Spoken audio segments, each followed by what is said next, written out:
네, 경미아의 도성국사입니다. 오늘 3기 신도시 관련한 내용을 다뤄보겠는데요. 지난 8월 30일이죠. 3기 신도시 3차 신규 택지가 발표됐습니다. 요거 포함해서 3기 신도시는 언제 얼마나 어디에 공급되는지 정부의 계획도 살펴보고, 내 집 마련 여러분들 고민되시죠? 내 집 마련 어떻게 해야 하고, 또 나에게 맞는 최고의 입지는 어디인지 분석해 보겠습니다. 오늘 콘텐츠 포함해서 총 5편의 영상을 시리즈로 기획해서 방송해 드릴 예정인데요. 시청자 여러분들의 내 집 마련에 도움이 되도록 노력하겠습니다. 방송 시청하시기 전에 구독, 좋아요, 알림 설정까지 부탁드리겠습니다.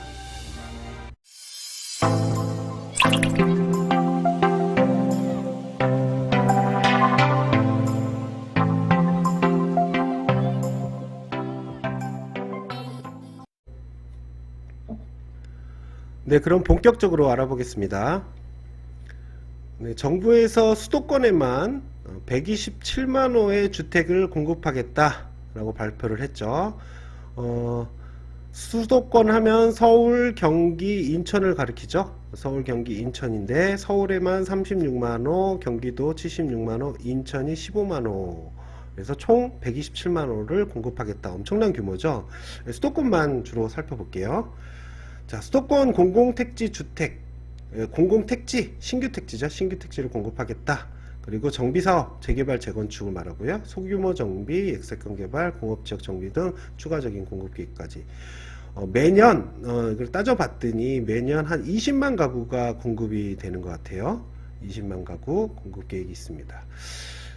이게 그 2014년에 택지개발촉진법에 의한 택지개발 사업이 전면 중단이 되면서 현재 입주 물량이 이제 줄어드는 그런 현상이 나타난 것일 수도 있고, 그리고 또 추가적으로 이제 시중에 유동성이 많다 보니까 부동산 가격이 폭등을 하는 그런 현상으로 나타날 수도 있는 부분이 있는 것 같아요.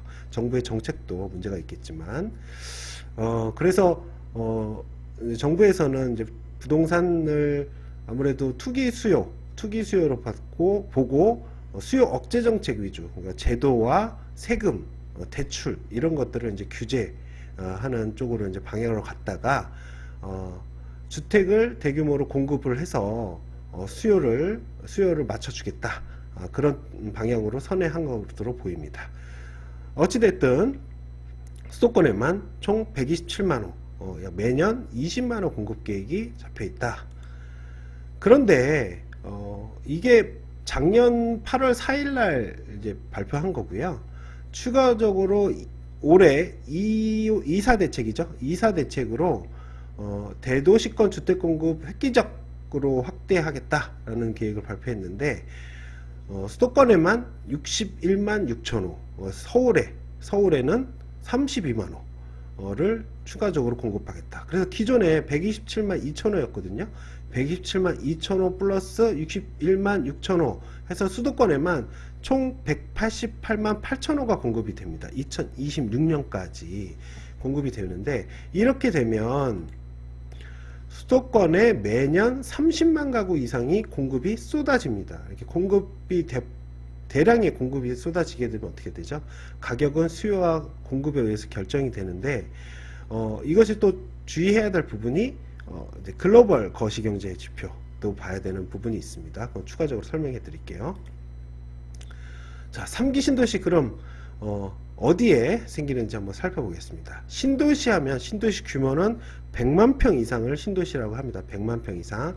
여기 나타낸 그림에 나타낸 부분은 중규모 이상의 신도시, 중규모 이상의 신도시를 표기한 거고요. 기존에 고양 창릉부터 광명 시흥까지 기존에 공급되는 규모, 그리고 지난 8월 30일 날 추가적으로 3차 신규 택지를 발표했죠. 추가적으로 발표된 곳 해서 이렇게 공급 계획이 잡혀 있습니다.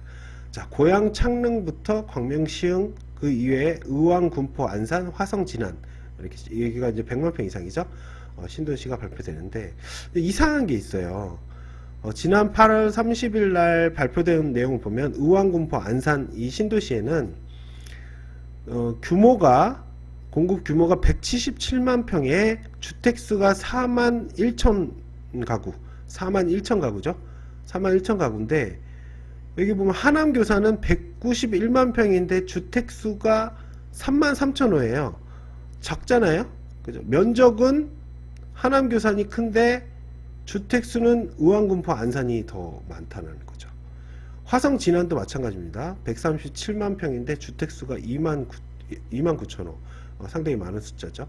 그래서 정부가 이제는 여기 위치도 보시면 기존에 발표됐던 지역은 서울하고 아주 인접한 지역이지만 최근 발표된 지역 의왕군포 안산과 화성 진안은 서울에서 좀 원거리에 위치하면서 주택 공급 수를 늘렸습니다. 정부가 이제는 땅을 찾을 수 없었나 봅니다. 네. 잘 모르겠지만 어찌됐든 서울보다 조금은 거리가 있는 지역에 이렇게 대규모 주택 공급을 하겠다라는 그런 의지가 보입니다. 3기 신도시는 기존의 1기, 2기 신도시와는 완전히 다릅니다.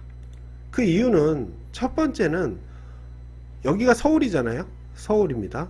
서울하고 아주 인접한 지역에 위치해 있어요. 입지 조건이 아주 좋습니다. 자, 고양 창릉, 여기는 거의 서울 수색하고 맞물려 있고 상암하고 맞물려 있죠. 인천 계양, 부천 대전, 김포공항입니다. 김포공항. 그리고 광명시흥 하면 아주 유명한 곳이죠. 광명시흥. 그리고 하남 교산, 뭐 강남권이죠. 남양주 왕숙, 여기도 뭐 엄청 가깝죠. 그래서 서울에 딱 인접해 있는 그런 조건, 입지 조건을 갖추고 있어서 기존의 1기 신도시, 그리고 추가적으로 2기 신도시, 1기 신도시보다 먼 곳에 2기 신도시가 있죠. 여기 보면 파주 운정이나 인천 검단이나 동탄, 그리고 양주 옥정, 뭐 이런 데가 2기 신도시인데 2기 신도시보다 1기 신도시보다 더 서울과 인접한 곳이 바로 3기 신도시이기 때문에 다르다는 겁니다. 그리고 추가적으로 GTX 등 광역교통망이 구축 계획까지 같이 동시에 맞물려 있어요. 기존에 2기 신도시를 하면서 문제점이 뭐였습니까? 교통망이 확보되지 않은 상태에서 이제 주택 공급이, 주택 입주가 일어나다 보니까 이제 문제가 생겼던 거죠. 그 문제점을 보완하기 위해서 광역교통위원회가 설립이 되고, GTX 등 광역교통망 대책까지 같이 수립이 되면서, 입지가 뭐죠? 입지하면 도로와 교통망이며, 도로와 철도가 좋아지는 곳을 입지라고 하거든요. 입지가 아주 좋은 그런 위치에 있다. 그리고 또 주변 시세 대비 60%에서 80%의 저렴한 분양가로 공급하겠다라고 또 발표를 해서 시세보다 저렴하게 이렇게 공급이 되겠죠. 신축 아파트에 대한 수요가 최근에 많이 급증을 했습니다. 급증을 하다 보니까 사전청약 들어갔죠. 이제 사전청약 들어갔는데 경쟁률이 아주 치열하게 됐고, 그리고 무주택 실수요자 위주로 공급이 되다 보니까 아무래도 30대 주 연령대가 이제 30대의 신혼부부 이런 공급이 많아지는 것 같습니다. 그래서 3기 신도시는 기존의 1기, 2기 신도시와는 차원이 다르다 볼 수 있겠습니다. 3기 신도시 최고의 입지는 어디인가? 선호도 조사 결과를 어떤 한 업체에서 이제 조사 결과가 나왔는데요. 하남 교산이 1등, 고양 창릉, 그리고 광명시흥, 남양주 왕숙 1지구 순으로 결과가 나왔는데요.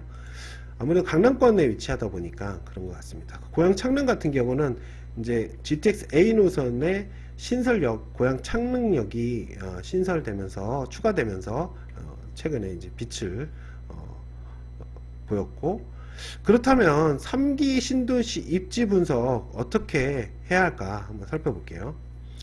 자, 서울, 경기, 인천을 이렇게 4등분 하면 됩니다. 4등분해서 집중적으로 분석을 하겠습니다. 자, 서부권, 동부권, 서남권, 동남권 이렇게 해서 여러분들에게 4등분을 해서 세밀하게 집중해서 분석해 드릴 예정인데요.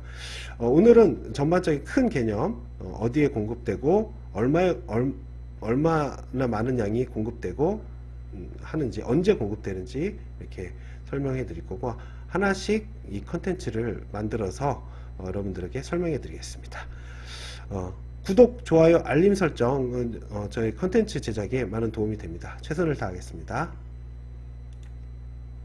그럼 내 집 마련 어떻게 해야 할까요? 자, 대규모 주택 공급이 예정되어 있습니다. 지금 현 정부가 아무래도 주택 공급으로 방향을 선회하면서 대규모 주택 공급 전국에 한 200만 가구, 수도권에만 약 130만 가구, 180만 가구죠. 180만 가구의 공급이 되는데 그 매년 공급량을 따졌을 때 약 30만 호 정도의 수도권에만 공급이 이루어집니다. 이런 대규모 주택 공급은 정책에 의해서 결정이 되잖아요. 근데 시장의 가격은 정책만으로 이렇게 바뀌고 하지는 않는 것 같아요.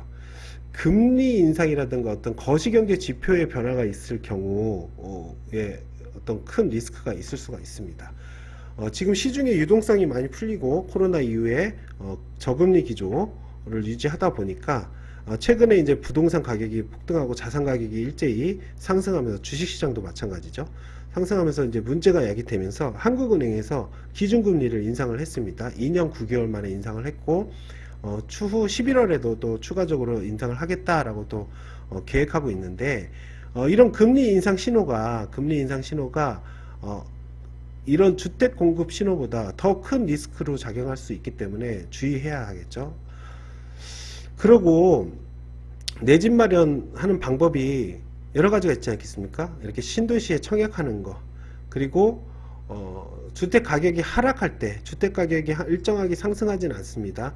어떤 시점에서는 또 하락 국면을 맞고 어떤 시점에서는 또 상승 국면을 맞는데, 지금이 상승 시기, 호황 시장이라면 불황 시장도 올 수 있다라는 것이죠. 그랬을 때 불황 시장이 왔을 때 급매 물건을 알아볼 것이냐, 아니면 꾸준하게 경매를 공부해서 할 것이냐, 가장 싸게 사는 방법이 무엇이냐, 본인한테 적합하게 방법을 해야 되겠죠.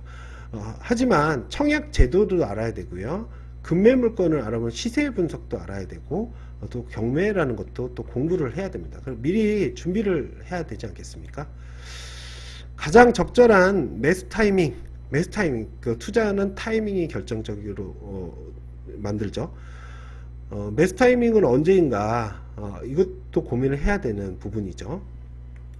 끝으로 최고의 입지는 어딜까? 입지 분석을 어떻게 해야 할까? 앞으로 쭉 이 시리즈로 기획한 수도권의 4등분으로 기획해서 서남권, 서부권, 동남권, 동부권 이렇게 4단계로 구분해서 여러분들한테 설명해 드리겠습니다. 입지도 볼 줄 알아야 되고, 청약 제도도 알아야 되고, 경제도 알아야 되고, 급매 이런 물건도 파악할 줄 알아야 되고, 경매도 알아야 되고, 지금부터 천천히 준비하자는 얘기죠. 공부를 하셔야 됩니다. 부동산, 여러분의 인생에 있어서 정말 평생 한 번 올까 말까 한 결정하는 의사결정의 중요한 순간 아니겠습니까? 그래서 그냥 대충 남들이 한다고 해서 쫓아가는 것이 아니라 내 나름대로 부동산 재테크 공부를 하고 투자에, 또 내 집 마련에 성공하시기를 이렇게 바라겠습니다. 네, 경매뿐만 아니라 청약, 그 위에 부동산이 있습니다. 부동산을 알아야 되겠죠. 부동산을 공부해야 하고, 또 그 위에 경제가 있습니다. 경제의 전반적인 거시경제, 이런 흐름들, 어떤 미국의 어떤 그 정책들, 거시경제 지표 이런 것들도 알아야 되겠죠. 그래서 어렵지만 여러분들이 틈틈이 공부하다 보면 나름대로 좋은 경험이 될 거고, 또 투자에 있어서 여러분들 부동산 재테크에 있어서도 실패할 확률을 최소한으로 줄이지 않을까 이렇게 생각이 됩니다. 네, 지금까지 3기 신도시에 대해서 전반적인 내용 살펴봤는데요. 앞으로 더 구체적으로 수도권을 집중적으로 해서 4등분으로 나눠서 서남권, 서부권, 동남권, 동부권 이렇게 4개의 컨텐츠로 추가적으로 여러분들에게 방송해 드리겠습니다. 앞으로도 좋은 컨텐츠로 다시 찾아뵙겠습니다.